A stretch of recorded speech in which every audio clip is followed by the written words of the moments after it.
தான் அறிவித்த போராட்டத்தில் உயிர் தியாகம் செய்த ஒருவனுடைய உடலை பெறுவதற்காக அழுகிய உடலையாவது பெற்றுவிட மாட்டோமா என்று போராடி வளர்ந்த ஒரு இயக்கம் தான்.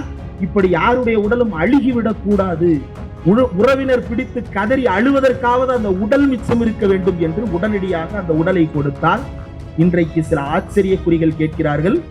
உடலை எப்படி இரவோடு இரவாக கொடுத்தார்கள்? இதில் ஏதோ சந்தேகம் இருக்கிறது, மர்மம் இருக்கிறது. நீ போட்டிருக்கிய ஒரு டவுசரு, அந்த டவுசர் எங்கிருந்து ஆட்டே போட்டு வந்தாங்கன்னு தெரியுமா? ரவி சார், நீங்க உங்களுடைய சகாக்கள் ஒரு கூட்டத்துல கையில கம்பும் தடியுமா நின்னுக்கிட்டு ஒரு காக்கி டவுசரை போட்டுன்னு திரியுறீங்களே, இந்த காக்கி டவுசர் எங்கிருந்து ஆட்டையை போட்டுன்னு வந்ததுன்னு உங்களுக்கு தெரியுமா? அவர் ஆளுநருடைய இன்டர்பிரேஷன்ஸ் எல்லாம் பாத்தீங்க அப்படின்னா மிரண்டுருவீங்க. காரல் மார்க்ஸை பின்பற்றி பிரிட்டிஷ் நம் மீது ஒடுக்குமுறை நிகழ்த்தியதான். நிர்மலா சீதாராமன் ஏற்கனவே வருத்தத்தில் இருக்கிறாங்க. எதனால? போன எலெக்ஷன்ல கேள்வி கேட்டாங்க, நீங்க ஏங்க கண்டெஸ்ட் பண்ணல மயிலாப்பூர்லன்னு. என்கிட்ட காசு இல்லைன்னாங்க. இப்ப உங்களுக்கு தேவை காசு. சிந்து சமையலில் எழுதியிருக்கிறது பூரா சமஸ்கிருதம் அப்படின்னு வார்த்தையை வேற வாசிக்கிறாங்க. அவ்வளவு உண்மையா இருந்தா தமிழ்நாடு முதலமைச்சர்கிட்ட கொண்டு வந்து கொடுத்து காசை வாங்கிட்டு போய் அடுத்த எலெக்ஷன்ல மயிலாப்பூர்ல போட்டிடுங்க. சொன்னா கருப்பு சட்டக்காரன் நம்மள கண்டென்ட் ஆக்கிடுவான்னு தெரியுது இல்ல, அப்புறம் என்ன பார்லிமெண்ட்ல மட்டும் போய் இப்படி வாய் புசாம பேசுறீங்க? ரொம்ப தப்பு மேடம், ரொம்ப தப்பு. சரி, ராங் மேடம்.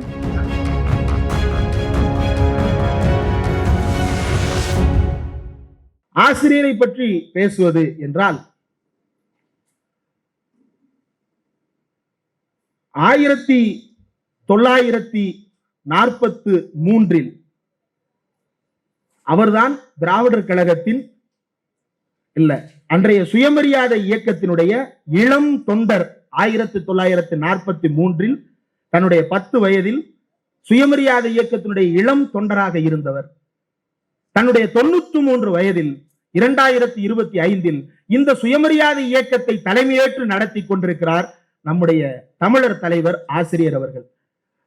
இந்த நீண்ட பயணத்திற்கு இடையில் சுயமரியாதை இயக்கம், திராவிடர் கழகம் என்று இந்த நீண்ட பயணத்திற்கு இடையில் இந்தியாவினுடைய எல்லா அரசியல் மாற்றங்களை பற்றியும் அவர் அறிந்து வைத்தவர் என்பது மட்டுமல்ல, எந்த சந்தேகம் என்றாலும் கூட பலர் பேசுவதை, இப்ப நான் பேசுறதுல ஏதோ ஒரு பிழை இருக்கும், நாளைக்கு யாரோ ஒருவர் அதை யூடியூப்ல சுட்டி காட்டி எதிர்த்தரப்பினர் விமர்சிக்கலாம். சில நேரங்களில் தெரியாமல் அந்த பிழைகள் வந்து விடுவது உண்டு. தெரியாம கூட தப்பு பண்ண மாட்டார்.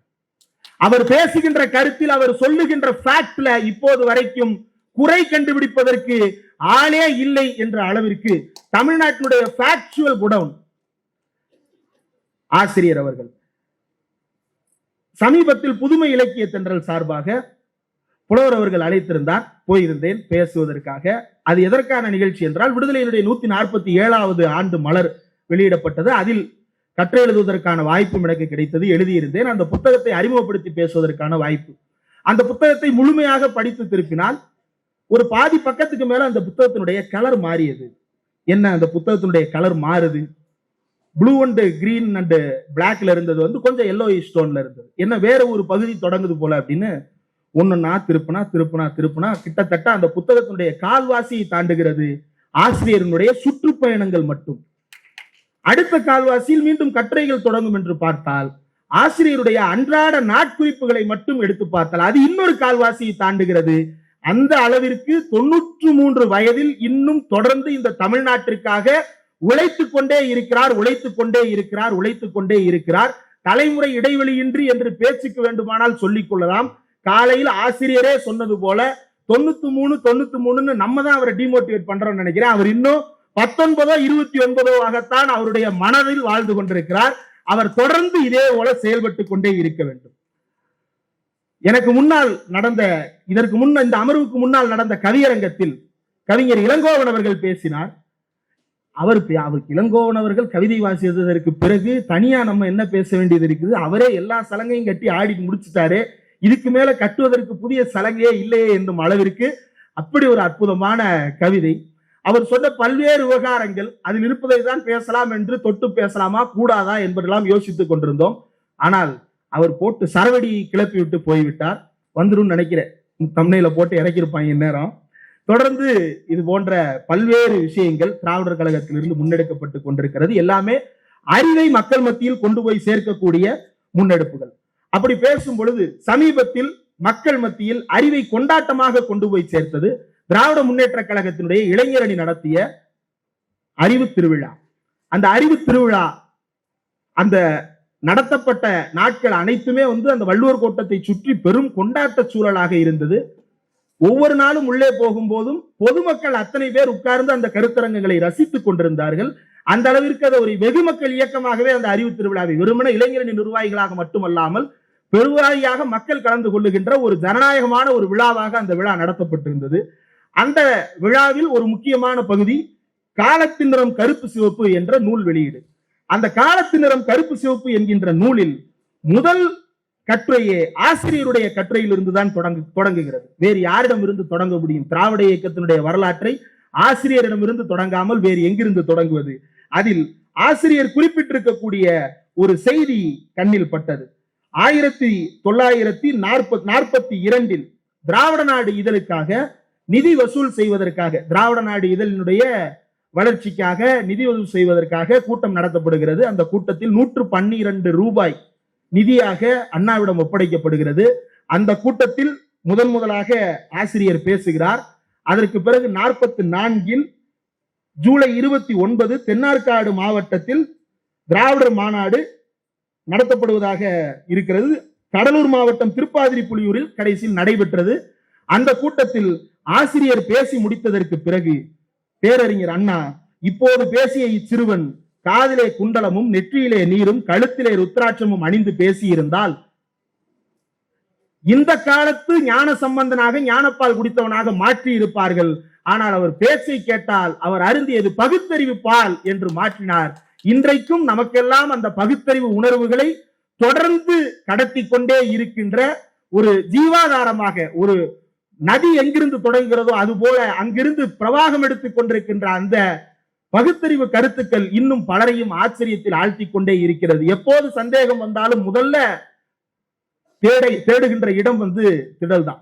பலரும் பல கட்டுரைகள்ல பல்வேறு குறிப்புகளை எழுதி இருக்கலாம். ஆனால் இதுவெல்லாம் சரியாகத்தான் இருக்கிறதா என்பதை சரிபார்ப்பதற்கு நாம் வரவேண்டிய ஒரே இடம் பெரியார் திடல் மட்டும்தான், திராவிடர் கழகம் மட்டும்தான், ஆசிரியர் தொகுத்த நூல்கள் மட்டும்தான். ஆசிரியர் அந்த தொகுப்பு பணிகள், அவர் ஆற்றிய அந்த தொகுப்பு பணி என்ன செய்தார் ஆசிரியர் என்று கேட்கிறார்கள். அவர் வாழ்நாளில் செய்த தொகுப்பு பணியில் 1% கூட இனி வரக்கூடிய எவனாலும் செய்ய முடியாது என்கின்ற அளவிற்கு பணியாற்றி இருக்கிறார். அத்தனை தொகுப்புகள். கடைசியாக குடியரசு ஏடு பற்றி படிப்பதற்கு எப்போ ஒரு புது நிகழ்ச்சி புதிய தலைப்புல பேச கூப்பிட்டாலும் முதல்ல பிரின்ஸ் அண்ணனுக்கு கால் பண்ணி, அண்ணா இந்த மாதிரி ஒரு தலைப்புல பேச இருக்கிறேன், அது தொடர்பா புத்தகங்கள் இருக்கா அப்படின்னா அவர் ஒரு புத்தகங்கள் பட்டியல் போடுவார். அந்த பட்டியல் இருக்கிற எல்லாத்தையும் வாங்க முடியலனாலும் ஆசிரியருடைய புத்தகங்கள் அதுல இருந்தது அப்படின்னா அதை மட்டும் குறித்து வச்சுக்கொண்டு உடனே நூலகத்திற்கு அந்த புத்தகத்தை வாங்கி படிப்பது வழக்கம். குடியரசினுடைய நூற்றாண்டு என்று கொண்டாடப்படுகிறது. குடியரசு ஏற்றினுடைய நூற்றாண்டு குறித்து ஆசிரியருடைய தொகுப்பு அதில் இடம்பெற்றிருக்கிறது. நான் சவால் விட்டு சொல்லுகிறேன், அப்படி ஒரு தொகுப்பை எந்த ஒரு பத்திரிகையாலும் இதற்கு மேல் வெளியிடவே முடியாது என்கின்ற அளவிற்கு அந்த தொகுப்பு வாசிக்க பொதுவாக ஒரு இதழ் பற்றிய தொகுப்பு, இதழே தொகுப்பு, அந்த இதழை பற்றிய ஒரு தொகுப்பு ஒருவர் வெளியிடுகிறார் என்றால் அவர் ஈர்ப்பாக இருப்பது ரொம்ப கஷ்டம். சில கட்டுரைகள் அங்கொன்றும் இங்கொன்றுமாக மேற்கோள் காட்டியிருக்கலாம். ஆனால் அந்த குடியரசு நூற்றாண்டு குறித்து ஆசிரியர் வெளியிட்டிருக்கக்கூடிய அந்த தொகுப்பை படித்து முடித்தால் மொத்த குடியரசையும் படித்து முடித்தது போன்ற ஒரு கர்வம் வரும். அந்த அளவிற்கு நமக்கு அவ்வளவு சாராம்சமாக எந்த கருத்தையும் விட்டு விடாமல் நம் கைகளில் கொண்டு சேர்த்திருக்கிறார் ஆசிரியர். அப்படியே கொஞ்சம் கொஞ்சமாக ஆசிரியர் மீது தொடர்ந்து ஒவ்வொரு நாளும் ஆசிரியர் மீதான வியப்பு அதிகரித்துக் கொண்டேதான் போகிறது. ஒவ்வொரு முறை அவரை பார்க்கும் போதும் ஒரு விதமான குற்ற உணர்ச்சி வந்து விடுகிறது. 93 வயதில் இவ்வளவு இளமையாக இருக்கிறார். நம்ம 30 வயது கூட ஆகல, ஆனா உடல் எடையை குறைக்க சொல்லி எந்த பக்கம் திரும்பினாலும் அறிவுரை வருகிறது என்று அந்த அளவுக்கு ஆசிரியருடைய இன்ஸ்பிரேஷன் என்பது தினசரி வந்து கொண்டே இருக்கிறது. இவையெல்லாம் எங்கிருந்து வருகிறது? ஏன் ஆசிரியரை பார்த்து இவ்வளவு வியக்கிறோம் என்றால் 1957 ஆண்டு நவம்பர் மாதம் 26ஆம் நாள் நம் எல்லோருக்கும் தெரியும், ஜாதி ஒழிப்பு என்று தந்தை பெரியார் போராட்டத்திற்கு அழைத்தார். அரசமைப்பு சட்டத்தின் தாள்களை கொளுத்துகின்ற போராட்டம் நடைபெற்றது. அந்த போராட்டம் தமிழ்நாடு முழுவதும் திராவிடர் கழகத்தினுடைய தோழர்களால் முன்னெடுக்கப்பட்டது. அதில் எழுதியவர்கள் யாருமே நான் யாருன்னு தெரியாம அந்த போராட்டத்தில் கலந்து கொண்டார்களா? கிடையாது. ஏன் வந்தோம்னு தெரியாம அந்த போராட்டத்திற்கு பார்த்தார்களா? கிடையாது. யார் யாரு போறோன்றத லிஸ்ட் எழுதி தலைமை கழகத்துக்கு ஒரு காப்பி, லோக்கல் போலீஸ் ஸ்டேஷனுக்கு ஒரு காப்பி, நாங்க தான் போராட்டம் பண்றோம்னு போராட்டம் முடிஞ்சு போலீஸ் வந்து அரெஸ்ட் பண்றதுக்கு வீடு தேடி வருது. 4 பேர் அரெஸ்ட் பண்ணிட்டு போனா கடலூர்ல இருந்து 5ஆவதா இன்னொருத்தர் ஓடுறாரு. எங்கப்பா ஓடுறீங்க? நானும் தான் கொடுத்தனே, என்னை விட்டுட்டீங்களே அப்படின்னு சொல்லிட்டு தானே சிறைக்கு போய் நின்று நடத்திய அந்த போராட்டம் யாரும் ஓடி ஒளியல. பெரியார் ஏற்கனவே கைது செய்யப்பட்டு விட்டார். மணியம்மையார் வெளியிலிருந்து போராட்டத்தை தொடர்ந்து நடத்தி கொண்டிருக்கிறார். எல்லா மாவட்டங்களிலும் போராட்டம் வெடிக்கிறது. திருச்சி சிறையில் அங்குதான் திருப்பு முனை ஏற்படுகிறது. என்ன நடக்கிறது? முதன்முறையாக இந்திய வரலாற்றில் அரசமைப்பு சட்டத்தில் சாதியை பாதுகாக்கின்ற பிரிவுகளை கொளுத்தியதற்காக சிறையில் அடைக்கப்பட்ட தோழர் சிறையிலேயே கொடூரமாக தாக்கப்பட்டு கடும் நோயால் பாதிக்கப்பட்டு சிறையிலேயே தன்னுடைய உயிரை தியாகம் செய்தார் என்றால் அது தமிழ்நாட்டில் மட்டும்தான் நடந்தது. 1958 மார்ச் மாதம் 8ஆம் நாள் முதன்முறையாக அரசமைப்பு சட்டத்தை எரித்ததற்காக கைது செய்யப்பட்ட பட்டுக்கோட்டை ராமசாமி, மணல்மேடு வெள்ளைச்சாமி, இந்த 2 தியாகிகள் தான் முதன்முதலாக ஒரே சிறையிலிருந்து உயிர் நீக்கிறார்கள் 2 நாட்களுக்குள்ள. இந்த போராட்டம் நடக்கின்ற பொழுது பட்டுக்கோட்டை ராமசாமி அவர்கள் இறந்து விட்டார் என்கின்ற செய்தி வருகிறது. இறந்து விட்டார் என்ற செய்தி வந்தவுடன் அன்றைக்கு அந்த திருச்சி மாவட்டத்தில் இருந்த தலைமை கழக நிர்வாகி பொறுப்பாளர் போய் உடலை கேட்கிறார். காலையிலிருந்து இரவு வரைக்கும் உடலை கொடுங்கள் என்று கேட்கிறார். அந்த உடலை காவல்துறையினர் கொடுக்க மறுத்துவிட்டனர். உடனடியாக சென்னையிலிருந்து அன்னை மணியம்மையார் அவர்களும் ஆசிரியர் அவர்களும் எம்.ஆர். ராதா அவர்களும் கிளம்பி திருச்சிக்கு போகிறார்கள். திருச்சிக்கு போய் அவர்களும் கேட்டு பார்க்கிறார்கள். ஆனாலும் காவல்துறை காத்திருங்கள் காத்திருங்கள் என்று சொல்லுகிறார்களே தவிர உடலை கொடுப்பதற்கு அவர்கள் சம்மதிக்கவில்லை. உடனடியாக முதலமைச்சருக்கு தந்தி அனுப்பப்படுகிறது. தந்தி அனுப்பினால் பதில் வருமா என்று தெரியாது என்கின்ற காரணத்தால் உடனடியாக அன்னை மணியம்மையார் மீண்டும் சென்னைக்கே கிளம்பி வருகிறார். இங்கு வந்து அமைச்சர்களை பார்க்கிறார். எப்படியாவது அந்த உடலை ஒப்படைங்கள் என்று சொல்லுகிறார். அப்போது அவரிடம் கேட்கப்படுகிறது, அவருடைய உறவினர் வந்தால் கொடுத்து விடுவோம் என்று. உறவினர்கள் ராமநாதபுரத்தில் இருக்கிறார்கள். அவர்களுக்கு தகவல் போய் சேரவே நாளாகிவிடும். அதற்கு பிறகு அவர்கள் எங்கிருந்து வருவது? கழகத்தாரிடம் ஒப்படைத்து விடுங்கள், நாங்கள் பொறுப்பு என்று கேட்கிறார்கள். அப்போதும் கொடுக்க பார்க்கிறேன் என்று சொல்லி அனுப்புகிறார்கள். மீண்டும் அன்னை மணியம்மையார் வருகிறார்.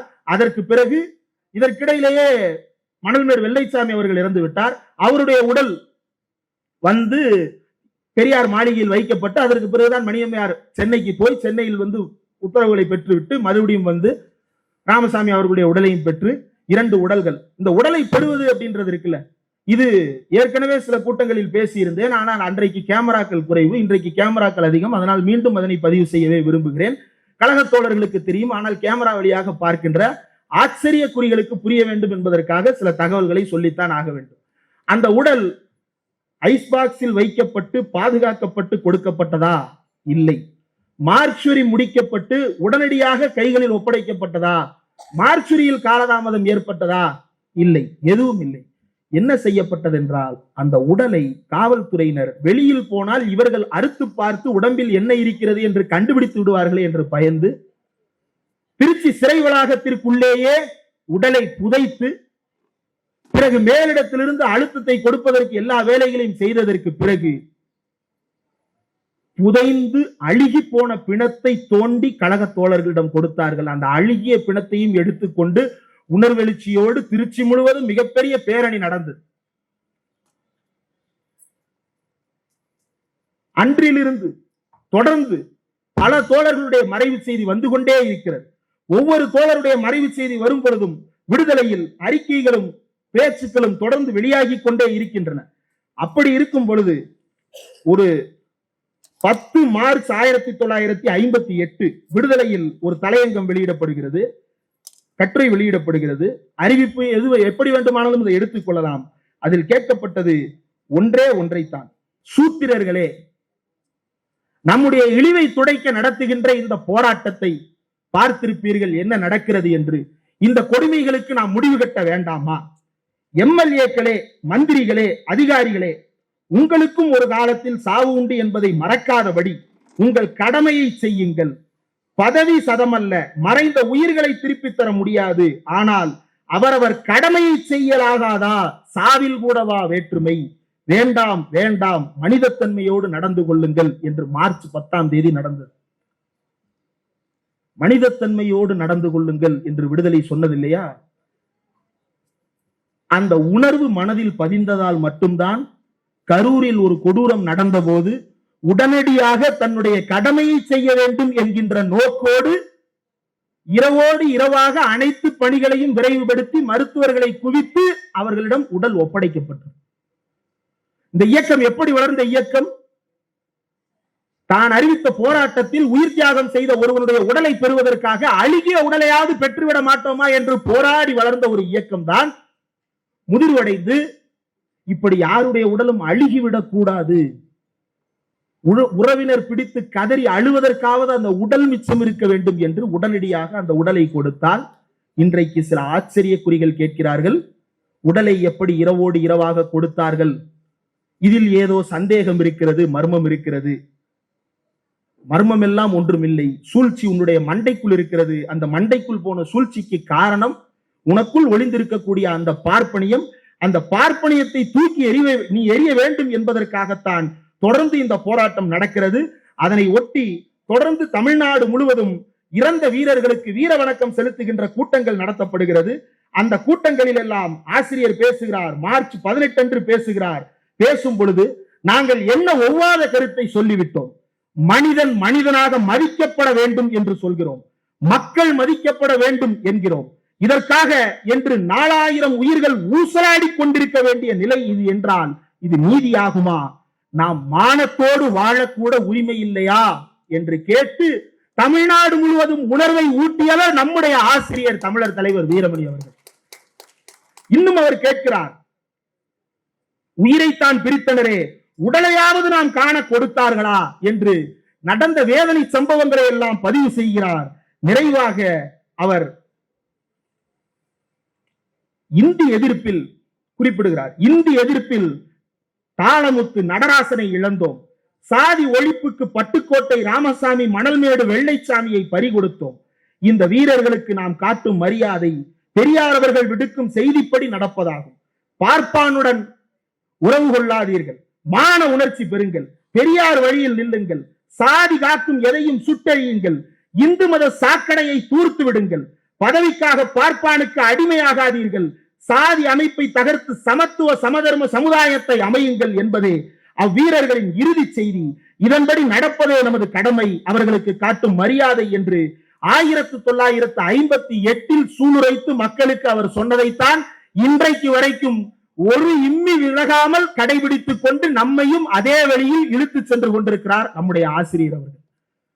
ஏன் இதை சுட்டிக்காட்டுகிறேன் என்றால், அதற்கு முன்பு இன்று காலையில் ஒரு கட்டுரை படித்தேன், விடுதலையில் வெளியாகி இருந்தது. மறுமலர்ச்சி திமுகவை சேர்ந்த ஒரு தோழர் எழுதியிருந்தார். 44ஆம் ஆண்டு டார்பிடோ ஜனார்தனன் அவர்கள் நடத்திய இதழில் ஆசிரியர் எழுதிய ஒரு கட்டுரை, ஒரு தலைவன் என்பவர் எப்படி இருக்க வேண்டும் என்பது பற்றி ஒரு கட்டுரை எழுதுகிறார். அந்த கட்டுரையில் தலைவர் என்பவர் யார் என்பதற்கு இலக்கணமாக அவர் வடித்து, இந்த தலைவர் என்பவர் இப்படிப்பட்டவராக இருக்க வேண்டும் என்றால் தமிழ்நாட்டில் பல தலைவர்கள் இல்லை, ஒரு தலைவர் இருக்கிறார், அவர் தந்தை பெரியார் என்று தந்தை பெரியாருக்கு என்னென்ன குணங்கள் இருக்கிறதோ எதையெல்லாம் பட்டியலிட்டாரோ அந்த கட்டுரை, அதனுடைய முழு இது கிடைக்கல. ஆனால் அந்த கட்டுரையில் பெரியாருடைய பெயர் இருக்கும் இடத்தில் ஆசிரியர் என்று இட்டு நிரப்பினால் அது அப்படியே ஆசிரியர் அவர்களுக்கும் முழுமையாக பொருந்தும். 1944 தான் வேறு ஒரு தலைவருக்கு, அன்றைக்கு அவர் திராவிடர் கழகத்துல பொறுப்பில் கிடையாது, அவர் பேச்சாளராக அறிமுகமான காலகட்டம், படித்துக் கொண்டிருந்த காலகட்டம்.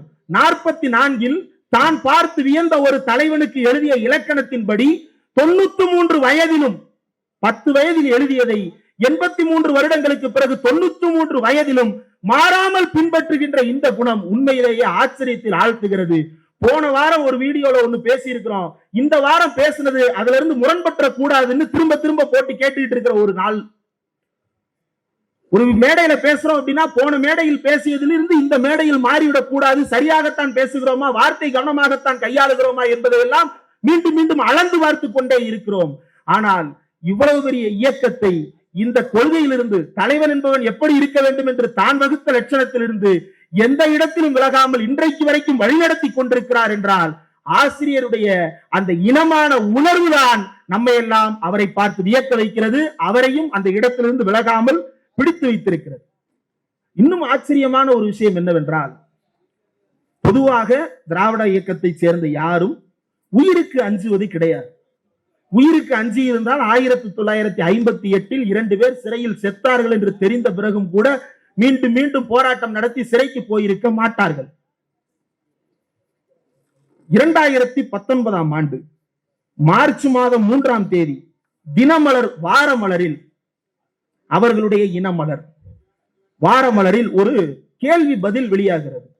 அந்த கேள்வி பதிலில் கேட்கப்பட்ட கேள்வி, தமிழ்நாட்டில் பார்ப்பனர்களை தேசிக்கிறார்கள், இந்து மதத்தை இழிவுபடுத்துகிறார்கள், இதையெல்லாம் வீரமணி என்பவர் செய்து கொண்டிருக்கிறார், இவர்களுக்கெல்லாம் முடிவில்லையா என்று ஒரு கேள்வி. அதுக்கு பதில் எழுதுறான், இவர் திட்டும் சாதியினர் கம்போ தடியோ கையில் எடுக்க மாட்டார்கள் என்ற தைரியம்தான். அதே ஜாதிக்காரனான வடமாநிலத்தை சேர்ந்த ஒருவன் கோபம் வந்த போது இத்தேச விடுதலைக்காக தலைமை நின்றவரை என்ன செய்தான்? அதற்கு முன் மணியாச்சி ரயில் நிலையத்தில் ஆஷ் என்ற வெள்ளைக்கார கலெக்டரை சுட்டுக் கொன்று தானும் சுட்டு செத்தான் இதே ஜாதிக்காரன். இந்து மதத்தையும் அதில் ஓர் அங்கமான அந்த ஜாதியையும் எதிர்ப்பாளர்கள் ஒன்று கூடி பொதுக்கூட்டம் நடத்த வாய்ப்புள்ளது. அப்போது அதே ஜாதியை சேர்ந்த வெறிகொண்ட இளைஞன் ஒருவன் இவர்களை கவனிக்க வாய்ப்பு ஏற்பட்டு விட்டால் என்று 2019 தினமலரில் ஒரு கேள்வி, ஒரு பதில். இதே கேள்வி பதில், இந்த கேள்வி கேட்டவர் பேர் ரொம்ப முக்கியம், கே வெங்கட்ராமன், தென்காசி. நீங்க அப்படி ஒரு அட்ரஸ் தேடிலாம் போக வேண்டிய அவசியம் கிடையாது.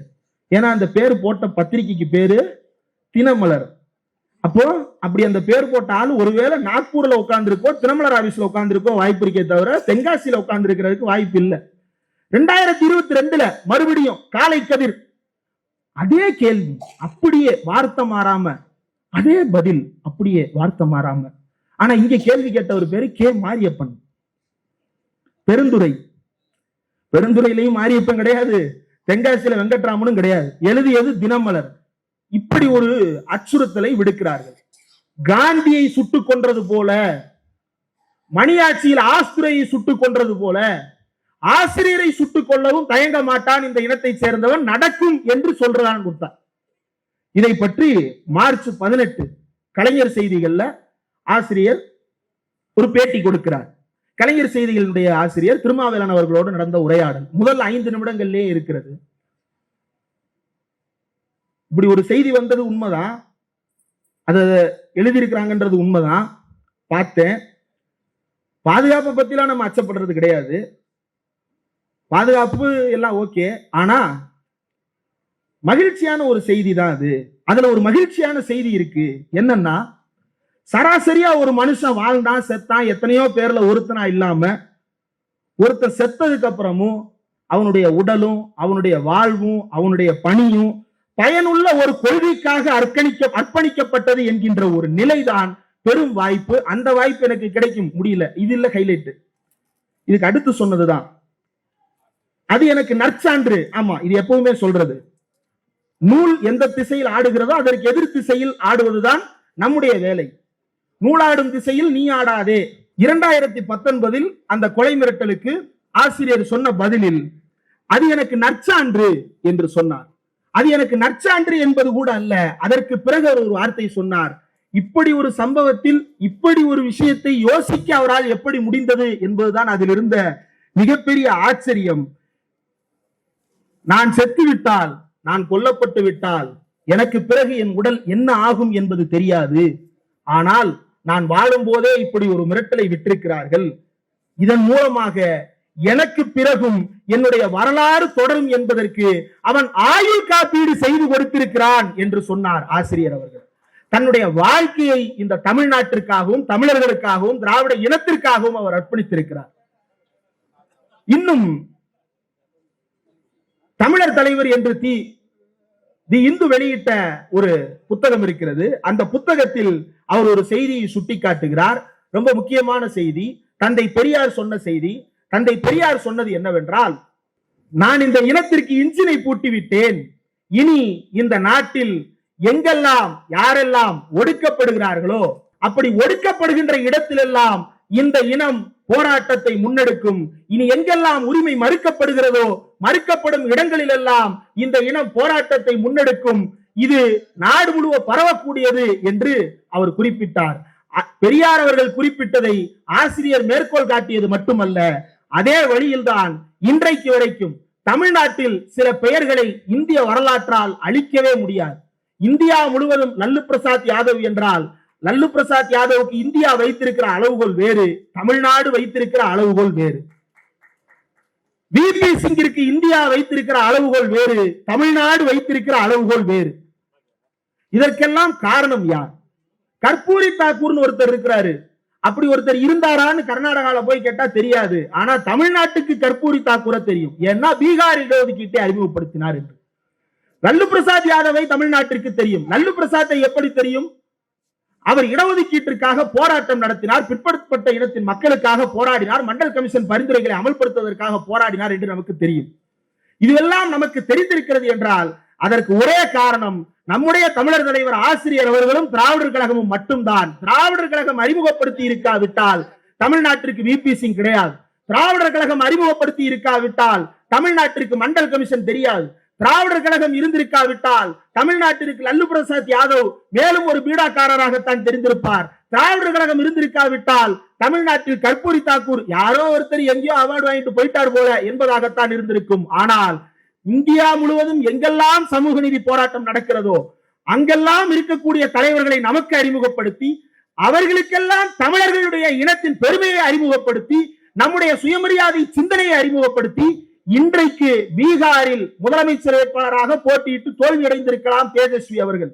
ஆனால் அந்த தேஜஸ்வி சொல்கிறார், இந்தியாவிலேயே யார் சிறந்த முதலமைச்சர் என்று நீங்கள் கருதுகிறீர்கள் என்று தேர்தலுக்கு முன்னால் கேட்கப்பட்ட போது அவர் சொல்லுகிறார், தமிழ்நாட்டின் முதலமைச்சர் மு.க. ஸ்டாலின் தான் இந்தியாவிலேயே சிறந்த முதல்வர் என்று அவர் சொல்லுகிறார். அந்த மதிப்பீட்டை தேஜஸ்வி யாதவ் சொல்லுவதற்கு காரணம் திராவிடர் கழகம் தான். சுயமரியாதை உணர்வு என்றால் என்ன, திராவிட இன உணர்வு என்றால் என்ன, இந்த சமதர்ம தத்துவத்தை நாங்கள் பேசுவதற்கு காரணம் என்ன என்பதையெல்லாம் லல்லுவின் காலத்திற்கு முன்பிருந்தே அங்கு போய் பேசி எழுதி வந்த காரணத்தினால்தான் இன்றைக்கு அவர்கள் மனதில் இடம்பெற்றிருக்கிறோம். அந்த வேலையை செய்வதில் முக்கியமான பங்கு நம்முடைய ஆசிரியர் அவர்களுக்கு இருக்கிறது. இதை யாரும் மறந்துவிடக் கூடாது. நிறைவாக சில விஷயங்களை, ஒன்றெண்டு விஷயங்களை மட்டும் சொல்லிவிட்டு நான் விடைபெற்றுக் கொள்ளலாம் என்று நினைக்கிறேன். 1945 ஆசிரியர் போர்க்களம் நோக்கி என்கின்ற தலைப்பில் பேசியிருக்கிறார். இன்றைக்கு வரைக்கும் போர்க்களம் நோக்கித்தான் அவர் பயணித்துக் கொண்டே இருக்கிறார். டிசம்பர் 4ஆம் தேதியும் போர்க்களத்திற்கு அவர் அறைகோல் விடுத்திருக்கிறார். அதற்கு அத்தனை பேரும் தயாராக வேண்டும். ஆளுநர் RN ரவி, இந்த RSS ரவி, இந்த ஜோக்கர் ரவி அவர்கள் என்னென்ன பேசிக் கொண்டிருக்கிறார் என்பதை யோசித்து பாருங்கள். நாம நாஜிகள் தத்துவத்தை பின்பற்றோமா? நீ போட்டிருக்க ஒரு டவுசரு, அந்த டவுசர் எங்கிருந்து ஆட்டே போட்டு வந்தாங்கன்னு தெரியுமா? ரவி சார், நீங்க உங்களுடைய சகாக்கள் ஒரு கூட்டத்துல கையில கம்பும் தடியுமா நின்னுகிட்டு ஒரு காக்கி டவுசரை போட்டுன்னு திரியுறீங்களே, இந்த காக்கி டவுசர் எங்கிருந்து ஆட்டையை போட்டு வந்ததுன்னு உங்களுக்கு தெரியுமா?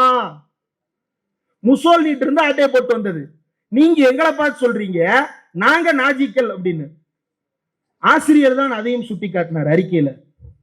இவங்களுடைய சிம்பலே ஸ்வஸ்திக் தானாமே,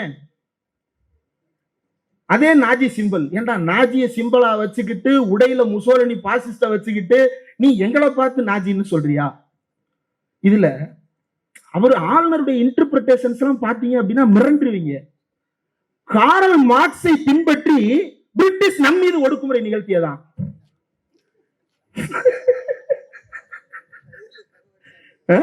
காரல் மார்க்ஸ் பிரிட்டிஷ் படிச்சான்றது ஒண்ணு, படிச்சதை பின்பற்றினான்றது ரெண்டாவது, மூணாவது அதை நம்ம மேல திணிக்க பார்த்தான்றது மூணாவது. யார் யார் மீது ஆதிக்கம் செலுத்தியது?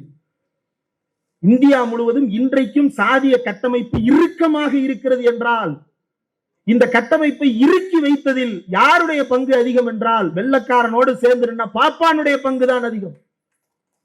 வெள்ளக்காரன் என்ன சாதிய படிச்சுட்டா வந்தான்? வெள்ளக்காரன் வந்தவன் தமிழ் படிச்சான், தமிழுக்கு தொண்டு செஞ்சான். படிக்காம இருக்கிறாங்கன்னு பார்த்தா படிக்கிறதுக்கு ஸ்கூல் கட்டினா. ஆனா நீதான அந்த வெள்ளக்காரன் போய் இவனுக்கு ஏன் ஸ்கூல் கட்டுறீங்க, இவன் இல்லைன்னா அடிமை வேலை செய்யறதுக்கு ஆள் இருக்க மாட்டான், இவன்லாம் அடிமை சாதி, இவனுக்கு நிலத்தை கொடுத்துறாதீங்க, இவன்கிட்ட மட்டும் நிலத்தை கொடுங்க, இவனுக்கும் அப்பதான் பஞ்சாயத்து நீடிக்கும்னு வேலையை பார்த்து விட்டது நீதானே. இதையெல்லாம் செய்து விட்டு இவர் வந்து பேசுகிறார் நாம நாஜிக்கலாம். தந்தை பெரியார் ஒரு அறைகோல் விடுத்தார், இதுக்கு மேல பொறுத்து பயனில்லை போல தெரியுது, எல்லாம் ரெடி ஆயிருங்க அப்படின்ட்டு. இந்த ரெடியா இருங்க இது பல மேடைகள்ல சொன்னது திரும்ப திரும்ப சொல்லிக்கிட்டே இருக்கணும். அந்த செய்தியை ஒருத்தர் கேட்டுட்டாரு. கேட்டவரு டெய்லி திருச்சி ரயில்வே ஸ்டேஷனுக்கு போய் பத்திரிகையை தூக்கிட்டு இதை படிச்சு என்ன இருக்குன்னு சொல்லுங்க, இதை படிச்சு என்ன இருக்குன்னு சொல்லுங்க, ஸ்டேஷன் மாஸ்டர் கேட்டுட்டே இருந்தாராம். என்னையா தினமும் நீயும் பத்திரிகையை தூக்கிட்டு வந்து என்ன இருக்குன்னு, இல்ல எதுக்கு ரெடியா இருங்கன்னு சொன்னாரு பெரியாரு. என்னைக்கு ரெடி கோன்னு சொல்றாருன்றதுக்காக தான் கேட்க வந்தேன். இன்னைக்கு எதுவும் சொல்லியிருக்கிறாரான்னு பார்த்து சொல்லுங்க. அப்படி வெறியா இருந்தது தமிழ்நாடு. ஆனால் அது அந்த இடத்தை தாண்டல. கோபம் இருந்தது, வெறி இருந்தது, வெறுப்பு இருந்தது. ஆனால் எல்லாவற்றையும் சமநிலைப்படுத்தி அறிவோடு யோசிப்பதற்கு சொல்லிக் கொடுத்தவர் தந்தை பெரியார். ஆயுதத்தை எடுக்க சொல்லித் தரவில்லை. ஆயுதத்தை சொல்லிக் கொடுத்தது யார்? உன்னை போன்ற RSS காரர்கள், கயவர்கள் தான் ஆயுதத்தை சொல்லிக் கொடுத்தார்கள். அந்த ஆயுதம் இந்தியா முழுவதும் சிறுபான்மையினரை வேட்டையாடுகிறது. இந்தியா முழுவதும் ஒடுக்கப்பட்ட மக்களை மேலும் ஒடுக்குகிறது. தாழ்த்தப்பட்ட மக்களை இன்னும் வெளியில் தள்ளுகிறது. பெண்களை நிர்வாணப்படுத்தி ரோட்டில் இருக்க வைத்திருக்கிறது. அது உன்னுடைய RSS தத்துவம், உன்னுடைய நாக்பூர் தத்துவம், உன்னுடைய சனாதன தத்துவம். இதையெல்லாம் பார்த்து கொண்டும் உன்னோடும் அறிவோடு பேச வேண்டும் என்று பொறுமையாக காத்திருக்கிறோம் இல்லையா? இந்த காத்திருப்பை சொல்லிக் கொடுத்தவர் தந்தை பெரியார். அவர் வேற எதையும் சொல்லிக் கொடுக்கவில்லை. அறிவோடு பேசுவதற்கு காத்திரு. மானம் இல்லாத ஒருத்தனோட நீ போய் மல்லு கட்டிக்கிட்டு தேவையில்லாம எனர்ஜி வேஸ்ட் பண்ணாத, கரெக்டா டைம் பார்த்து வேலை பார்ப்போம் அப்படின்னு பெரியார் எங்களுக்கு அறிவுபூர்வமாக அணுகுவதற்கு சொல்லிக் கொடுத்திருக்கிறார். அந்த அறிவுபூர்வமான வேலைகளை இன்றைக்கு இந்தியா முழுவதும் செய்து அதில் ஓரளவுக்கு நாம் வெற்றியும் பெறுவதற்கு தயாராகிவிட்டோம் என்று நினைக்கிறேன். ஏனென்றால் இதற்கு முன்பு இந்தியா முழுவதும் பேசப்படாத பல விஷயங்கள் இந்தியாவில் எதிர்பாராத முனைகளில் இருந்தெல்லாம் ஒழிக்க தொடங்கி இருக்கிறது. அதில் இன்னும் குறிப்பா அந்த வன்முறை பற்றி பேசும்பொழுது பாலகிருஷ்ணன் சார் இங்க வந்திருக்கிறார். அவர் சமீபத்தில் கொடுத்த ஒரு பேட்டி அதை சுட்டிக்காட்ட வேண்டும் நினைக்கிறேன். கிரஹாம் ஸ்டெயின்ஸ், ஒடிசாவை சேர்ந்த கிரஹாம் ஸ்டெயின்ஸ் அவர்களுக்கு என்ன நடந்தது என்பதை தயவு செய்து அவர் பேசி இருக்கக்கூடிய பேச்சு இங்கு வந்திருக்கக்கூடிய எல்லா சேனல்களையும் பதிவு செய்யப்பட்டிருக்கும் என்று நினைக்கிறேன். அதை அனைவரும் தயவு செய்து கேட்க வேண்டும். அப்படி தமிழ்நாட்டில் ஒரு சம்பவமும் நடக்காமல் காப்பாற்றி கொண்டிருப்பது திராவிட இயக்கத்தை சேர்ந்தவர்கள் தான், வேறு யாரும் கிடையாது.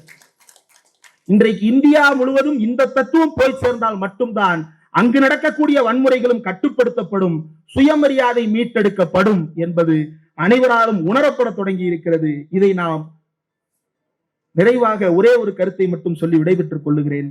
தமிழ்நாட்டிலும் இந்த சங்கிகள் தொடர்ந்து வெவ்வேறு வகைகளில் ஊடுருவ முயற்சி செய்து கொண்டிருக்கிறார்கள். அந்த ஊடுருவல் முயற்சிகளினுடைய ஒரு வெளிப்பாடாக கொங்கு நாடு கலை அறிவியல் கல்லூரி, அது ஒரு தனியார் கல்லூரி, அந்த தனியார் கல்லூரியில் சிந்து சரஸ்வதி நாகரிகம் என்கின்ற தலைப்பில் கருத்தரங்கம் ஏற்பாடு செய்திருக்கிறார்கள். சிந்து சரஸ்வதி நாகரிகம் என்ற பெயரில் கருத்தரங்கம். அதுக்கு கீழே வச்சிருக்கிற சப்டைட்டில் தான் இன்னும் அதிர்ச்சி. The flow of faith and civilisation. Sindhu சமவெளியில் எங்கிருந்து வந்தது ஃபெய்த்? கீழடியில் எங்கிருந்து வந்தது ஃபெய்த்? ஃபெய்த் என்பதை பேசுவதற்கான அடிச்சுவடே இல்லாத இடமாக கீழடி இருக்கிறதே. அங்க வந்து ஃபெய்த் ஃப்ளோயிங், நம்பிக்கையின் வீழ்ச்சி எப்படி இருக்கிறது என்று ஆய்வு செய்ய தொடங்குகிறான். அடுத்து நிர்மலா சீதாராமன் பார்லிமெண்ட்ல சொல்லிடுவாங்க, கீழடியில கண்டுபிடிக்கப்பட்டது சமஸ்கிருத எழுத்து. ஏற்கனவே சொல்லிட்டாங்க. எனக்கு என்ன புரியலன்னா, தமிழ்நாடு முதலமைச்சர் பரிசு தொகை அறிவிச்சிட்டாரு. என்னன்னு, சிந்து சமவெளியில கண்டுபிடிக்கப்பட்ட எழுத்துக்களை யாரெல்லாம் வந்து கண்டுபிடிச்சு விலைக்கு சொல்றாங்களோ அவங்களுக்கு வந்து பரிசு தொகை அறிவிச்சிட்டாங்க. நிர்மலா சீதாராமன் ஏற்கனவே வருத்தத்தில் இருக்கிறாங்க. எதனால? போன எலெக்ஷன்ல கேள்வி வேற கேட்டாங்க, நீங்க ஏங்க கண்டெஸ்ட் பண்ணல மயிலாப்பூர்லன்னு. என்கிட்ட காசு இல்லைன்னாங்க. இப்ப உங்களுக்கு தேவை காசு, கரெக்டா? தமிழ்நாடு முதலமைச்சர் காசு கொடுக்குறேன்னு சொல்றாரு. எதுக்கு? சிந்து சமவெளியில் எழுதினதை கண்டுபிடிச்சு சொல்லிட்டா. அவங்க பார்லிமெண்ட்ல சொல்றாங்க, சிந்து சமவெளியில் எழுதியிருக்கிறது பூரா சமஸ்கிருதம் அப்படின்னு வார்த்தையை வேற வாசிக்கிறாங்க. இன்னென்ன வார்த்தைகள்லாம் சொல்லப்பட்டிருக்கு அப்படின்னு. அவ்வளவு உண்மையா இருந்தா தமிழ்நாடு முதலமைச்சர்கிட்ட கொண்டு வந்து கொடுத்து காசை வாங்கிட்டு போய் அடுத்த எலெக்ஷன்ல மயிலாப்பூர்ல போட்டிடுங்க. வாங்க மேடம், வெரிஃபை பண்ணுவோம். பாலகிருஷ்ணன் சார் இருக்கிறாரு, ரோஜாமூர்த்தியா நூலகம் இருக்குது, தமிழ்நாட்டில் தனியா இதுக்கான துறைகள் இயங்கி கொண்டிருக்குது. அவங்கள்ட்ட கொடுங்க, பரிசு தொகையை வெல்லுங்கள். ஏன் உங்களுக்கு தயக்கம்? பார்லிமெண்டில் சொன்னதை சொந்த ஊர் தமிழ்நாட்டில் சொல்லுவதற்கு உங்களை எது தடுக்கிறது என்றால் கருப்பு சட்டை தான் தடுக்கிறது. சொன்னா கருப்பு சட்டைக்காரன் நம்மளை கண்டென்ட் ஆக்கிடுவான்னு தெரியுது இல்ல? அப்புறம் என்ன பார்லிமெண்ட்ல மட்டும் போய் இப்படி வாய் புசாம பேசுறீங்க? ரொம்ப தப்பு மேடம், ரொம்ப தப்பு. Very wrong madam, very very wrong. ஆக இப்படி அறிவுக்கு புறம்பாக பேசிக் கொண்டிருக்கிறார்கள், அறிவியலுக்கு புறம்பாக பேசிக் கொண்டிருக்கிறார்கள். ஆனால் அறிவுக்கும் அறிவியலுக்கும் ஆன ஒரே இயக்கமாக தமிழ்நாட்டில் திராவிட இயக்கம் இந்த கருத்துக்களை எல்லாம் தொடர்ந்து எது சரி எது தவறு என்பதை ஆராய்வதற்கான ஒரு திசை வழிகாட்டியாக ஆசிரியர் இருக்கிறார். நாங்கள் ஆசிரியரோடு ஒரு நேர்காணல் செய்திருந்தோம். மைனர் வந்திருக்கிறாரு, நான் மைனர், மில்டன், மகிழ்நன் 4 பேரும் சேர்ந்து ஆசிரியரோடு நேர்காணல் செய்திருந்தோம். அதில் ஆசிரியர் ஒரு தகவலை குறிப்பிட்டார். அதிமுக ஆட்சி காலத்தில் நீட் தேர்வை ஏற்றுக்கொள்ளலாமா வேண்டாமா என்று அன்றைய அமைச்சருக்கு ஒரு குழப்பம். என்ன குழப்பம், ஏன் குழப்பம் என்றால், ஆசிரியரிடம் வந்து அவர்கள் சொல்லுகிறார்கள், இந்த மாதிரி நம்மளுக்கு மெடிக்கல் காலேஜ்ல சீட்டை இன்க்ரீஸ் பண்ணி தர்றோம், நீங்க நீட்டுக்கு ஒத்துக்கங்கன்னு கேக்குறாங்க, இதை நம்ம ஒத்துக்கலாமான்னு ஆசிரியர் வந்து கேட்டிருக்கிறாங்க. அப்ப ஆசிரியர் சொன்னதுதான், அனைத்து கட்சி கூட்டத்தை கூட்டுங்க, தமிழ்நாட்டுடைய பொது மனசாட்சி என்னன்றதை அவங்களுக்கு காட்டுவோம்னு சொல்லி அவங்களுடைய நயவஞ்சகமான சூழ்ச்சிக்கு சீட்டு தரேன்னு சொல்லுவான், நீங்க ஓகே சொல்லுவீங்க, ஆனா அந்த சீட்ல உங்க வீட்டு புள்ள இருக்காது. ராமநாதபுரம் மெடிக்கல் காலேஜ்ல யார் படிக்கிறா? எய்ம்ஸ் மதுரை படிச்சு முடிச்சு பாஸ் அவுட் ஆயிட்டாங்க தெரியுமில. உலகத்திலேயே இப்படி ஒரு பல்கலைக்கழகத்தை நீங்க பார்க்கவே முடியாது, கேள்விப்பட்டிருக்கவே முடியாது. எய்ம்ஸ் மதுரை செயல்பாட்டில் இருக்கு. பில்டிங் கிடையாது, டாக்டர் கிடையாது, ஒண்ணும் கிடையாது. எங்க படிக்கிறான்? ராமநாதபுரம் மெடிக்கல் காலேஜ்ல படிச்சுட்டு இருக்கான். பாஸ் அவுட்டே ஆக போறான். இப்ப அவன் வந்து படிச்சுட்டு அவன் சண்டை போடுறான், என்னன்னு எங்களுக்கு ஹிந்தியில சொல்லி கொடுக்க மாட்டாங்க. வேணா, தமிழ்நாட்டினுடைய பொறுமைக்கு எல்லை உண்டு. அந்த எல்லையை சோதித்து பார்க்க ஒன்றிய அரசு முயற்சி செய்கிறது. அதனால் நாம் கவனமுடன் கையாள வேண்டிய காலகட்டம். தமிழ்நாட்டை இப்படி ஏன் அந்த அனைத்து கட்சி கூட்டத்தை ஆசிரியர் கூட்ட சொன்னார் என்கின்ற செய்தியை சொல்றேன்னா, ஏதோ ஒரு இடத்துல அந்த மூளைக்குள்ள இந்த விஷயத்தை ஆசிரியத்தை போய் கேட்போம்னு தோணி இருக்குல்ல. ஏடிஎம்கே தான், பாஜக கூட்டணி தான், ஆனா இந்த மேட்டர் ஆசிரியர்கிட்ட கேட்போம்னு மண்டைக்குள்ள உரைச்சிருக்குல்ல, அந்த உரைச்சது ரொம்ப முக்கியம். ஆனால் இன்றைக்கு அந்த உரைப்பு தொடர்கிறதா, அல்லது மூளையில் இருக்கக்கூடிய அந்த உரைப்பை உணர்த்து சொல்லக்கூடிய அந்த மொட்டுக்கள் எல்லாம் மழுங்கடிக்கப்பட்டிருக்கிறதா அப்படின்னு தெரியாத அளவிற்கு பள்ளி கல்லூரிகளை பற்றியும் கோவில் நிதியில ஸ்கூல் கட்டுறாங்கன்னு கண்ணெறிய பேசுவதுமாக ரொம்ப கொடூரமாக மாறி போயிருக்கிறது காட்சிகள். இதையெல்லாம் தாண்டித்தான் நாம் இந்த இனத்தின் விடுதலைக்காக தொடர்ந்து போராடி கொண்டிருக்கிறோம், தொடர்ந்து எழுதி கொண்டிருக்கிறோம், தொடர்ந்து இயங்கி கொண்டிருக்கிறோம். எங்களுக்கெல்லாம் உத்வேகம் அளிக்கக்கூடியவராக, எப்போதும் எங்களுக்கு கருத்தில் எப்போதெல்லாம் குழப்பம் வருகிறதோ அப்போதெல்லாம் அதை தெளிவுபடுத்துபவராக, 92 வயசு 93 வயசுல காதுல ஆபரேஷன், மருத்துவ சிகிச்சையில் இருக்கிறாரு. சிகிச்சையில் இருக்கிறவர், நான் இடையில பிரின்சன் வந்து ஒரு நிகழ்ச்சி ஒண்ணு ஏற்பாடு பண்ண வேண்டியது இருக்குன்னு, பெரியாரனும் பெருநர் மாதிரி ஒரு கூட்டம் ஒண்ணு நடத்துவோம், ஆசிரியர் வந்து கலந்துக்கணும்னு அண்ணன்ட்ட கேட்டேன். தம்பி, ஆசிரியர் மருத்துவமனையில் இருக்கிறாரா? நேத்து கூட கலைஞர் நினைவிடத்துக்கு போனாரே. ஆமா, அவர் கலைஞர்னா எந்திரிச்சு போயிடுறாரு, என்ன பண்றது? கலைஞருடைய நினைவத்திற்கு எந்திரிச்சு போய் மரியாதை செலுத்திட்டு திருப்பி வந்து மருத்துவமனையில சிகிச்சை கண்டினியூ பண்றாரு. இதற்கிடையில ரோஜாமுத்தியா லைப்ரரியில ஒரு நிகழ்வு நடக்கிறது, அங்க போய் பார்வையிட்டு வர்றாரு. அதற்கு பிறகு ஒரு நாளைக்கு ஒரு நிகழ்ச்சி தான் அப்படின்னு ரெஸ்ட்ரிக்ட் பண்ணி அவரை கட்டுப்படுத்த வேண்டியதா இருக்கு. அந்த அளவிற்கு அவர் இளமை துடிப்போடு தொடர்ந்து நிகழ்ச்சிகளில் கலந்து கொண்டு தொடர்ந்து இதற்கிடையில வெளிநாட்டு பயணம் போயிட்டு வந்துட்டார். எப்படி இவ்வளவு உற்சாகமாக இயங்க முடிகிறது என்பது தெரியவில்லை. ஒவ்வொரு முறையும் அவரை பார்க்கும் பொழுதெல்லாம் ஆச்சரியம் தான் மிகுந்து கொண்டே இருக்கிறது. இன்னும் பல ஆண்டுகள் தொடர்ந்து எங்களுக்கெல்லாம் வழிகாட்டியாக நீங்கள் விளங்க வேண்டும். அந்த வழிகாட்டுதலை பெற்று நாங்கள் சரியாக இயங்க வேண்டும். அதை நீங்கள் பார்த்து மகிழ வேண்டும். இன்றைக்கு நீங்கள் தேரடி என்று அழைத்தது போலவே உங்களுடைய 100வது பிறந்த நாளிலும் தேரடி வாங்க என்று அழைத்து பேசுவதற்கான வாய்ப்பை தர வேண்டும். இவ்வளவு நேரம் என்னுடைய உரையை கேட்டதற்கும் ரசித்ததற்கும் ஆசிரியர் அவர்களுக்கும் இந்த வாய்ப்பை தந்த திராவிடர் கழகத்திற்கும் என்னுடைய நெஞ்சார்ந்த நன்றியை தெரிவித்துள்ளேன்.